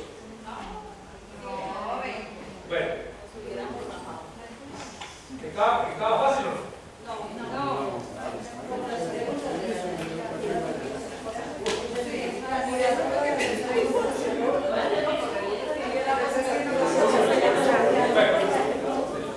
Empezamos entonces ahora sí el tema de origen empieza a partir de aquí. Lo primero era como un abrebocas. Ahora sí empezamos a origen. No, la idea es Bueno, ¿qué son las reglas de origen? Son un conjunto de criterios, requisitos y principios que se utilizan para determinar el origen de una mercancía. El productor, el exportador o importador debe conocer las reglas de origen para saber si una mercancía cumple con los criterios de origen establecidos en el acuerdo y de ese modo poder beneficiarse de la reducción o exención del pago del arancel derivada del acuerdo. ¿Alguna pregunta? Está fácil. Entonces son criterios, requisitos y principios.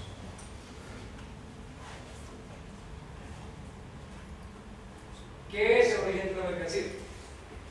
Es el nexo geográfico que relaciona a una mercancía con un país determinado, en cuyo territorio la mercancía ha sido producida o ha sufrido un proceso de transformación. Entonces está relacionado con un nexo geográfico, o sea que estamos hablando de las partes. Entonces Estados Unidos es una parte, porque es otra parte, ahí hablamos de un nexo geográfico entre esas dos partes. Y que en ese territorio, que está en ese nexo geográfico, se produce la mercancía o la transporta. Para determinar este vínculo, se ha establecido la normativa llamada reglas de origen. Las reglas. Entonces las reglas son que haya sido procedida totalmente, que haya sido obtenida, por ejemplo, los peces. Si un barco que está en las aguas territoriales, o un barco que está en aguas extraterritoriales, pesca en aguas territoriales, o que pesque en aguas extraterritoriales, y esos peces que se vuelven pescados ya como están dentro del barco, lo exportan a Colombia, el certificado de origen dirá si es originario de Estados Unidos o no. Entonces veremos que tendrá que cumplir las reglas de origen. Dentro de esa regla de origen dice que se podría pescar en ambas aguas territoriales o extraterritoriales y que le consideraba origen siempre y cuando la matrícula del barco pertenezca a una de las partes y que enarbole la bandera de esas partes. Son dos requisitos. Entonces, dos, que el barco tenga matrícula de una de las partes, porque el barco es como un carro, ¿sí? Que tiene una matrícula. Entonces dice que ese barco tenga esa matrícula. Pero además, la bandera que está ahí arriba, la enarboles. ¿Enarbolar qué es? Que la hice de arriba, ¿sí? La hice. Enarbole la bandera de una de las partes, porque pues, él puede tener una matrícula, matriculó el barco en Estados Unidos, pero la bandera es china arriba y se jodió. ¿Sí o no? Entonces tiene que tener los dos simultáneamente los requisitos, que además de matriculado también enarbole. Entonces quiere decir, si enarbola ahí, es porque estamos hablando de una empresa de perfil. Bueno, entonces esa denominación de origen tiene muchísimas reglas. Una denominación de origen es un derecho de propiedad intelectual que consiste,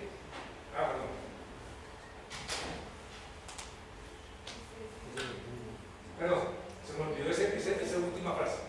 Dice, es necesario aclarar que el origen no se encuentra relacionado con la denominación de origen. Son dos cosas diferentes que podría tener una mercancía. Entonces, denominación de origen es diferente a decir el origen. Entonces veamos qué significa denominación de origen. Una denominación de origen es un derecho de propiedad intelectual. Yo creo que cuando yo he puesto esta diapositiva, todo el mundo me dice el mismo ejemplo cuando yo pido el ejemplo.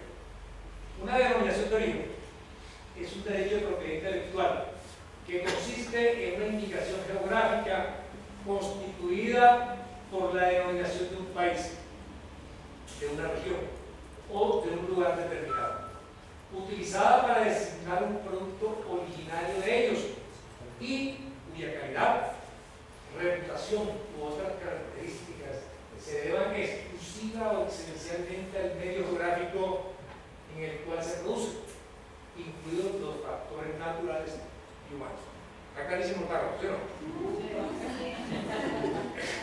En ese sentido, sirve para distinguir la calidad especial, la reputación u otras características que pueda tener un producto con relación a las condiciones especiales del lugar donde proviene, las cuales son protegidas en el marco de la propiedad intelectual. Entonces, la denominación de origen tiene que ver con propiedad intelectual. El certificado de origen, otra cosa, no tiene que ver con propiedad intelectual, sino por las reglas de origen. ¿El ejemplo cuál sería? Bayer y produce una aspirina, pero No, la champaña. Ese es el ejemplo. Ese es el ejemplo que siempre dicen, la champaña. Y la champaña viene de una región en Francia que se llama Champagne. Entonces, esa denominación, ¿de dónde es originaria la champaña? De Champagne. De la región de Champagne en Francia. Esos son los mejores viñedos que hay allá. Entonces tiene que ver esa propiedad intelectual. La champaña es una propiedad intelectual. No, uno en diciembre dice, tomemos la champaña, pero eso es correcto. Yo no estoy tomando champaña, estoy tomando el vino espumoso. Pero cuando habla champaña, es de esa región de Champagne. Entonces no confundamos la denominación de origen con el origen de la mercancía, que son dos vainas diferentes. Es el ejemplo que siempre en la que yo hice una clase dice la champaña. Perdón, José Luis, pero otros países no pueden hacer champaña.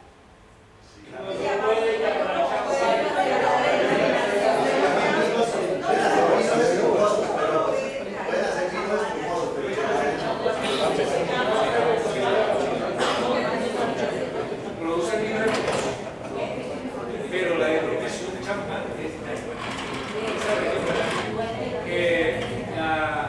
La compañera Gloria Urazán nos da un campanazo que tiene un recreo. Si quieren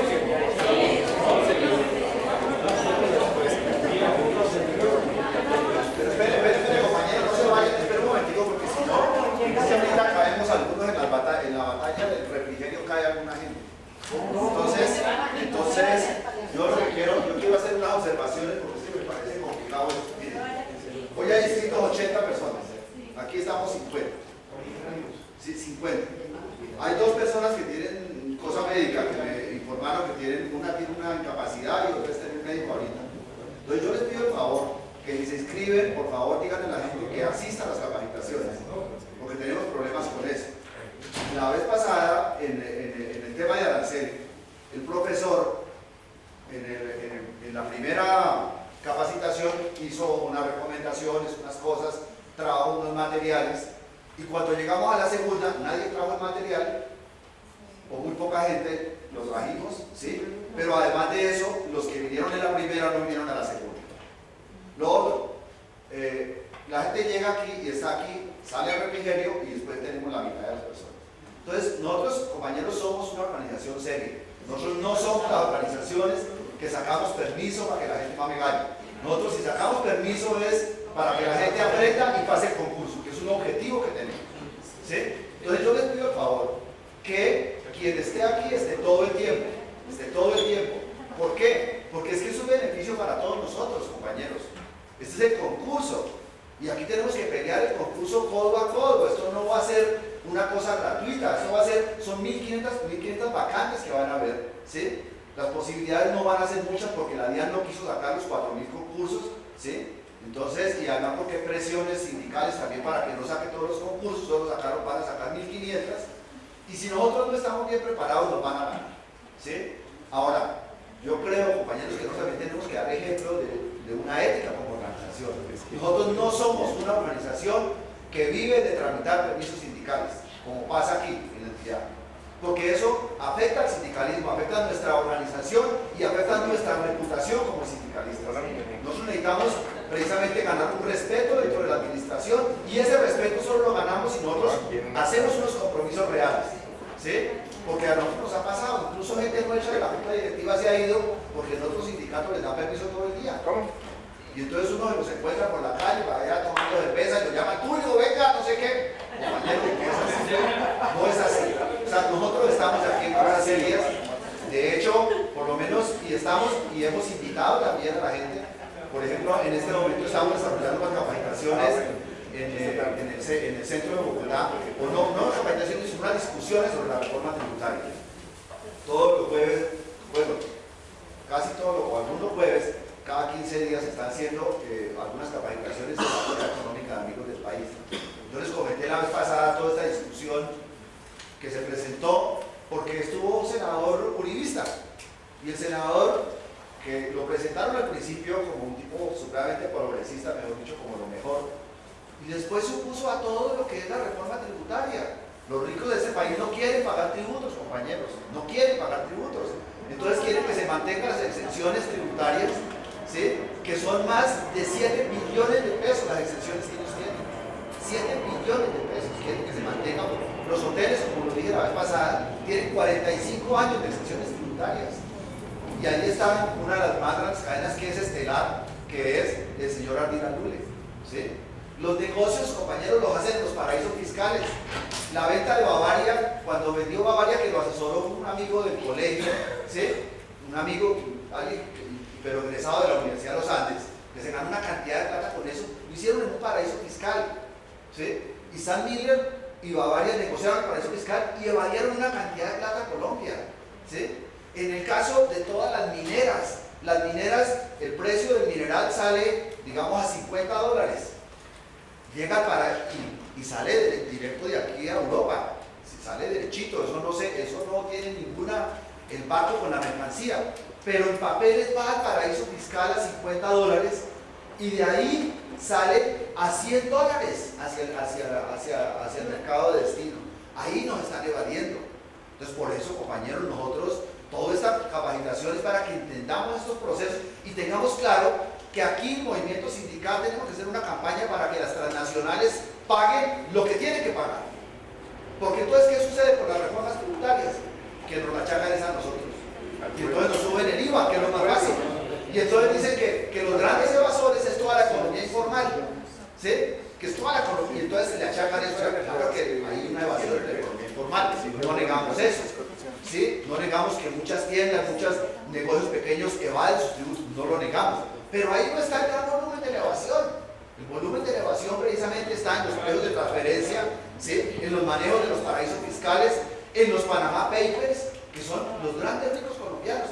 Y eso que no han salido las otras dos, porque salió Mossack Fonseca, que es la tercera, pero ni la segunda ni la primera ha salido. Y probablemente si llegaran a salir, ahí vamos a ver mucha gente importante. Entonces, todo esto es para que tengamos en cuenta que nuestro papel, compañeros, nuestro papel debe ser un papel de entender este proceso y poder liderar un movimiento sindical con otras características a lo que tradicionalmente tenemos aquí en esta entidad. O sea, es cierto que nos peleamos por los encargos y de hecho ganamos muchos encargos y perdimos otros. Ha habido una cantidad de injusticias en eso, ¿sí? Eso de los encargos ha sido terrible, ¿sí? Pero también hemos ganado cosas. Entonces ahí estamos en ese juego precisamente. Pero nosotros, la pelea nuestra como sindicato no solo son los encargos. No solo es, claro que hemos peleado también y peleamos la prórroga de toda la planta temporal en el caso de la inversión. Esa es una pelea fundamental. Y estamos pendientes de los temporales que volvieron provisionales, ¿sí? Y estamos, digamos, en las tareas propias de la ampliación de la planta. Pero también tenemos que ubicarnos en el contexto de la lucha por la justicia tributaria, porque es una tarea nuestra como trabajadores, y más en un momento dado en que estamos a puertas de un proceso de paz muy importante, y que, pues como organización, por lo menos estamos defendiendo, porque es nuestra consigna desde que nos fundamos. Nosotros hemos dicho desde que nos fundamos, desde el año 2000, nuestra consigna ha sido solidaridad, libertad y paz con justicia social. O sea, ese ha sido, digamos, como el signo, digamos, de nuestra organización sindical, ¿no? Entonces, esas son un poco las recomendaciones que nos queremos hacer, ¿sí? Por otro lado, si ustedes se dan cuenta, mire, aquí en la exposición que acaba de hacer José Luis, se evidencia la falta de personal. Miren el tema de origen, las dificultades que tienen, porque una cosa es el tratado comercial con Chile, otra cosa es el TLC con Estados Unidos, otra cosa es lo de la CAN, Entonces se necesita gente que tenga, digamos, la capacidad de especializarse en los múltiples regímenes de origen que hay, y no tenemos la gente suficiente. Entonces tenemos estos dedos, ¿sí? Lo mismo sucede en tributario. En tributario tenemos 174 exenciones tributarias. Entonces imagínense un funcionario tributario cuando va a tomar una decisión, le toca entrar a mirar todo eso. Esa es una de las complejidades que hace que nosotros necesitemos, por lo menos en la parte tributaria, que lo podemos manejar más fácilmente, un régimen tributario mucho más sencillo que se pueda manejar. Tenemos un régimen tributario que tiene más de 1000 artículos y es supremamente complicado para cualquier persona. Se convierte en algo de especialistas. Es más fácil el régimen de los Estados Unidos que el colombiano, compañeros. ¿Sí? ¿Por qué? Porque precisamente tiene todos estos juegos y además todos estos niveles de interpretación que finalmente se convierten en mecanismos de ilusión y que favorecen la ilusión acá. Y es supremamente grave. ¿Sí? Por eso nosotros, en esta pelea, digamos, de la justicia tributaria, nuestra consigna como movimiento sindical ha sido el tema de la ampliación de la planta, que es lo que nos toca a nosotros. ¿Por qué? Porque en la medida en que no tenemos la gente suficiente, en que somos una de las entidades con menos personal del mundo, compañeros, del mundo, ¿sí? Somos la de menos personal en América Latina, pero en el mundo somos de las entidades con menos personal, pues entonces cometemos errores, porque no alcanzamos a llegar a todos los sectores, y en esa medida, entonces solo le estamos montando a los que hacen las cosas, digamos, formalmente, legalmente, ¿sí? Y a los que no, ellos, mejor dicho, las de Villadiego. Entonces, por eso la importancia del tema de la ampliación de la planta. Y que día cuando el presidente entregó su informe de los 6 años, yo me preguntaba, ¿cómo es posible que el presidente está hablando de un informe de 6 años? Correcto, pero aquí en la DIAN hemos tenido 2 directores y 2 políticas distintas en el tema de la negociación colectiva. Por aquí negociamos, en el año 2014, negociamos una ampliación de planta con unas reglas, de los cuales tenían que llegar 5.600 cargos el año pasado. No llegó ni uno, porque llegó una nueva administración y entonces que trae su propio proyecto. Entonces uno dice, o aquí es el proyecto del presidente o es el proyecto de cada director, ¿sí? O aquí están interesados de verdad en controlar o por lo menos en reducir a la mitad, ¿sí? O reducir al máximo ese 40% de evasión en renta, o están contentos con el 40% de evasión en renta. Esa es la pregunta que nos hacemos. Porque si aquí no traen más gente es ¿por qué? O sea, ¿qué es lo que hay detrás de eso? ¿Sí? ¿Por qué falta voluntad política para resolver ese problema? ¿Sí? Entonces, ¿están contentos con el 40% de evasión en renta? Y con la evasión en IVA que está también el 23 y el 40, se habla que son 15.000 millones, o sea, 15 billones de pesos, es mucha plata, compañeros. Aquí con una reforma, sin necesidad de reforma tributaria, simplemente con fortalecer la DIAN en personal y en sistemas, que es el otro gran problema, en sistemas. Todos los sistemas cuando llegan a cierto punto los abortan y entonces viene un nuevo sistema, y también cuando llega a ese punto, que es el punto del verdadero control, lo abortan y ahora vienen a decir que los responsables somos nosotros. Olvídese, compañeros, que nos respeten. Nosotros hemos visto esto y hemos visto cómo estas administraciones no han desarrollado la conectividad de todo el sistema en la DIAN. No la han desarrollado en 23 años que llevamos aquí en la entidad, 24 años. No han querido desarrollar la conectividad. Y ahora quedan un grupo, y entonces en ese grupo supuestamente los funcionarios que van allá tienen que pasar un polígrafo. ¿A cuento de qué? ¿Es que acaso es una jefatura? ¿Es que acaso qué? ¿Es que acaso nosotros hemos sido los responsables de que aquí no haya conectividad? Eso no es el problema. Ese no es el problema. Aquí ha habido unos errores muy grandes a nivel de la dirección. Muy grandes. Primero, porque no hay continuidad en todas las direcciones de la DIAN. Cada director quiere llegar con su propio proyecto a hacer lo que quiere, ¿sí? Y entonces en esa medida que no hay continuidad, pues entonces no hay nada, no tenemos nada desarrollado. Entonces por eso es que nosotros tenemos que estar alertas, compañeros, y tenemos que estar en nuestra tarea para que la gente entienda esas situaciones y entienda el valor y el papel que tiene que jugar el movimiento sindical como gestor de estos procesos, más allá de cualquier otra discusión. Por último, en el caso de la capacitación de Gerard, ya todo el mundo más o menos pagó, pero falta todavía gente por pagar, compañeros, hay que moverse en eso. Nosotros estamos haciendo un gran esfuerzo. Nuestros afiliados, eso vale 120.000 pesos el curso. 50.000 están pagando nuestros afiliados. O sea, estamos haciendo un esfuerzo como organización para que tengamos un apoyo de 70.000 pesos en cada uno de los afiliados, pero por favor paguen los 50.000 porque los que no pagan se fregaron. Y para la gente de afuera no les estamos cobrando más de lo que cuesta. los 120.000 pesos. O sea que también estamos apoyándolos, porque otras organizaciones lo hicieron y cobraban 90.000 por afiliado y 150.000 al que no era afiliado. O sea, estaban ganando por lo menos con el no afiliado. Nosotros no estamos ganando con nadie. Lo único que nos interesa a nosotros es que la gente pase el concurso, que la gente se prepare, que tome esto en serio, compañeros. Esto hay que tomarlo en serio. Esto no es mamadera de gallo. Porque el día del examen, como decía el compañero hace 8 días, el compañero de Alejandro, como decía él, decía, mire, en ese momento la responsabilidad del examen es individual. Ahí no hay ya que vaya. ¿Sí? Y esa es una competencia. Y la competencia ganó o perdió, no más. No hay alternativa. ¿Sí? Entonces yo creo que todo esto son temas importantes a la reflexión. Seguimos en la tarea.